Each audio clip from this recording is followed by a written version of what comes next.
The Texas Tech football team was back here on campus again this weekend with hopes of giving the fans another win at the Jones. But could the team keep up their winning ways as they finished out their non-conference schedule?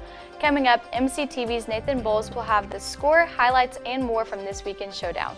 Many departments on the Tech campus offers unique opportunities to get some hands-on experience.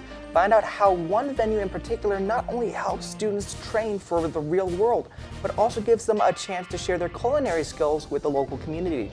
And crime has been a recent conversation around the Tech campus after a pair of reports early last week left some students fearing for their safety. But luckily, there's one group here at Texas Tech who is doing all they can to keep the university community safe. MCTV's Patricia Perry will have a special look at the Texas Tech Police Department. This is the MCTV Weekday Update. Welcome to the Monday edition of the MCTV Weekly Update. I'm Austin Garrison. And I'm Berkeley Adams. The Texas Tech football team headed back to Jones AT&T Stadium again this past Saturday to wrap up non-conference play after winning their first two matchups of the season. But could the Red Raiders continue their winning record as they welcomed Florida International to town for the first time in more than 16 years? MCTV's Nathan Boles joins us in the studio with a look back at Saturday's showdown. Nathan? Thanks, Berkeley and Austin. The Texas Tech Red Raiders met up with the FIU Panthers on Saturday evening in a game that most everyone expected Tech to win. Luckily, the Red Raiders not only met that expectation, but they exceeded it with a 54-21 victory against the Panthers. Texas Tech came into Saturday's game with a 2-0 record after a big win against Houston in Week 1 and escaping with a victory last week against Stephen F. Austin. And even though this week was almost a guaranteed win, it was still a big milestone for the Red Raiders, who had not started 3-0 since 2017. It is also the first perfect start for head coach Matt Wells since he took over the program in 2019. Coming up later in sports, I'll have a look at the highlights and stats from Saturday's game. Back to you, Berkeley. Thanks, Nathan.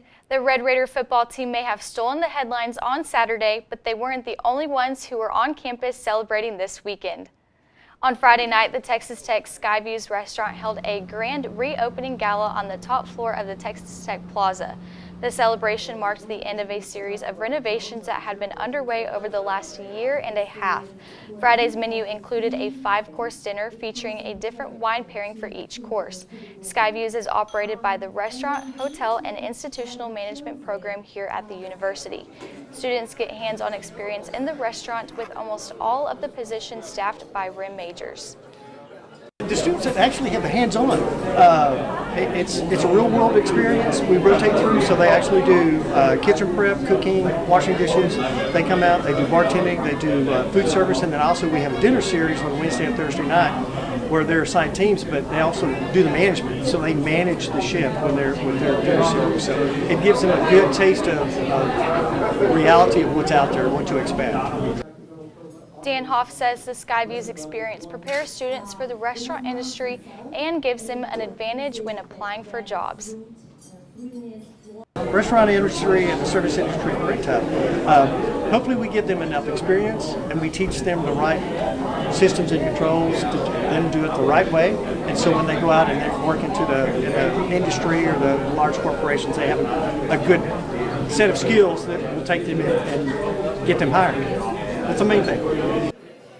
Skyviews will resume their dinner series later this month, but the restaurant also offers other opportunities to dine in throughout the semester. For more information about the on-campus Skyviews restaurant, visit skyviews.ttu.edu. The fall semester has already brought the return of several annual events back for students. And over the weekend, one semi-annual event was also back on the schedule, giving students a chance to dress in style while saving some money. Lubbock's J.C. Penney store hosted the annual suit-up event yesterday evening. The event is held each semester to give students an opportunity to get professional clothing at a discounted price. During yesterday's event, store employees also helped men get fitted properly for suits and other dresses clothing. Along with helping restock students' wardrobes, the suit-up event helps attendees find professional clothing that can be used for internships, interviews, and even a first job. So very important. We just want to make sure that they feel comfortable, that they feel professional, because really you only have one chance to make a first impression. So when you look the part of a job interview, it goes that much more smooth. Suit Up event is hosted in conjunction with the university's Career Center. If you missed yesterday's shopping event, UCC has a career closet where students can stop by once a year and pick out up to 5 pieces of clothing. For more information on the University Career Center and to learn more about the Career Center closet, visit careercenter.ttu.edu. It was another warm weekend here on the South Plains with highs topping out in the 90s and mostly clear skies all 3 days. So with the first day of fall only 2 days away, can we expect any changes in the forecast along with the autumn equinox? Let's take a look at the MCTV forecast. It's another day of clear skies and sunshine on the MCTV Tower Cam. Temperatures have again reached 90 degrees this afternoon, and highs could reach close to 100 before the sun starts to set this evening. But later tonight, an increase of winds will bring in a cool front that will also cause some big changes as we continue the week. Tomorrow morning, temperatures will start out a bit cooler than today, with lows in the mid-60s. From there, windy conditions will stick around, and tomorrow's high is only expected to reach the upper 70s. Then overnight, we'll see some of the coolest weather we've seen this summer, with lows dropping down to around 50 degrees. On Wednesday, the first day of fall will bring a slight warm-up with highs topping out around 80. The winds will be much calmer on Wednesday, but overnight lows will still drop back into the low 50s. Thursday will bring another day of warmer conditions with highs back in the mid-80s along with more sun. Winds will be breezy again on Thursday afternoon, but temperatures should stay mild into the evening. Looking ahead, 80-degree highs look to stick around for the weekend, but we'll see a few more clouds, but no more chances of rain. Last week, Texas Tech students were surprised by 2 reports of crime on campus. And even though these reports were alarming, they were not a normal occurrence here at Texas Tech. That's right, Austin, and one of the main reasons crime is not more common here at Texas Tech is due to the efforts of the police department. MCTV's Patricia Perry joins us now with a special look at the men and women who serve and protect the campus community. Patricia? That's right, Berkeley and Austin. Last week, I had the opportunity to talk to the Texas Tech Police Department about all they contribute to the tech community. The police department's motto is to provide a safe and secure environment to live, learn, and educate. The police department's goal is to make sure everyone on campus feels safe. Administrative Captain Amy Ivy shares why she enjoys working on a university. Interacting with the faculty, staff, and students on day-to-day, especially with these students that are coming out for their first year experience in college, being able to provide the safe and secure environment and also give them the crime prevention information they may need to, feel safe and secure here on campus. With crime rates going up, parents and students are concerned about safety on and around the Texas Tech campus. Chief of Police Kyle Boneth said they are doing everything they can to keep it off campus. Boneth said they are adding more security systems to ensure safety.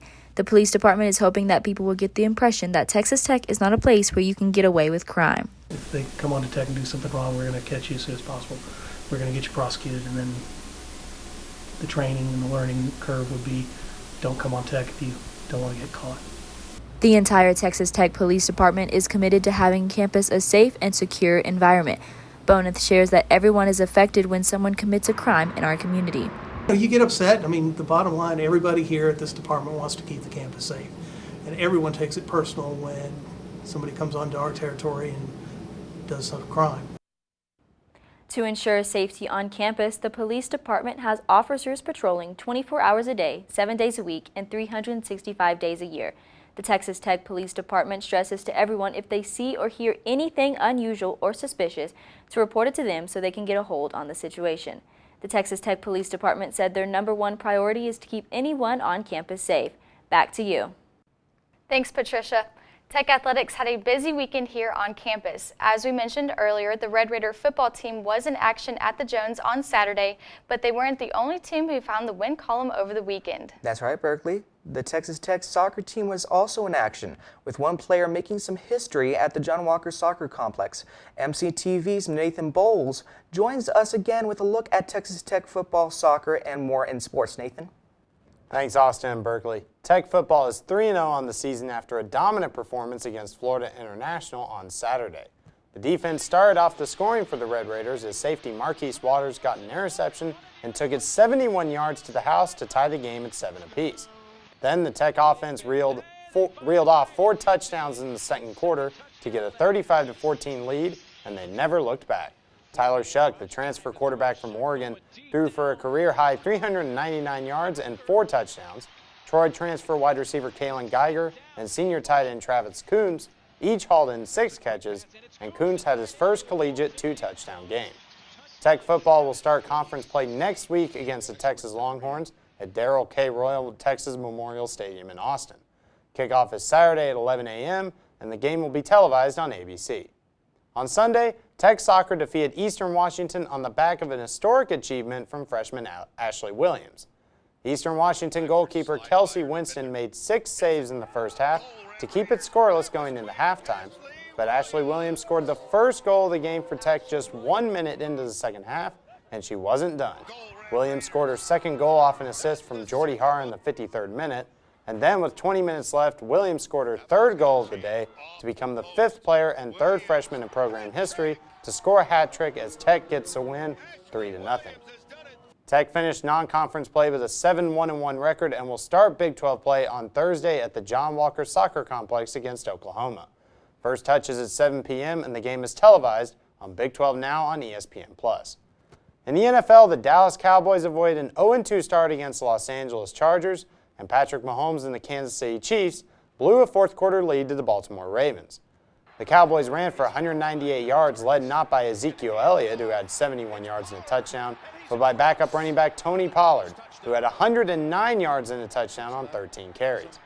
Quarterback Dak Prescott led the game-winning drive that culminated in a 56-yard field goal from Greg Zuerlein, who last week missed 2 field goals and an extra point in a loss to Tampa Bay.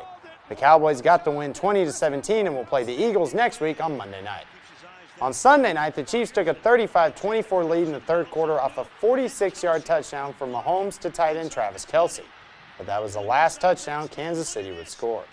Ravens quarterback Lamar Jackson scored 2 rushing touchdowns on 2 consecutive drives to give the Ravens their first lead of the game, 36-35.